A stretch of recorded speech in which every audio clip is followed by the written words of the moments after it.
अस्सलाम वालेकुम दोस्तों फेसबुक पेजेस के ऊपर और इंस्टाग्राम के ऊपर आप लोग हमारी रील्स देखते हैं।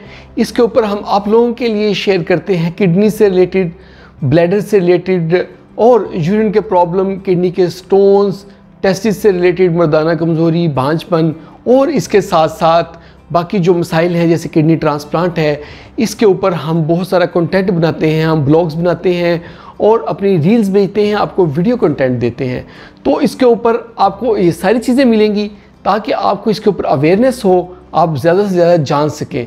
आप हमारे साथ ऐसे जुड़े रहें। हमारा जो कंटेंट है, ब्लॉगिंग कंटेंट जो रिटन फॉर्म में है वो, और वीडियो कंटेंट जो रील्स फॉर्म में है, इसको आप देखते रहें और हमें फॉलो करते रहें। आपके साथ का हम बहुत शुक्रिया अदा करते हैं।